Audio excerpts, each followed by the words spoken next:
matanggal yung camshaft, tingnan mo muna yung marker. Yan, 1 dot, 1 dot. Tapos ilock mo tong scissor gear bago mo bunutin, kasi once na nag-slide yan at hindi mo napansin,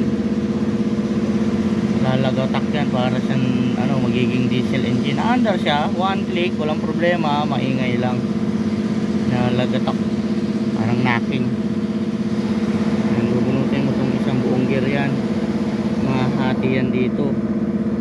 Tatanggalin mo yung bolt dito, may allen key sa loob na tapos tatanggalin mo tong gear yan, 4 na allen key, tapos mahati yan sa dito.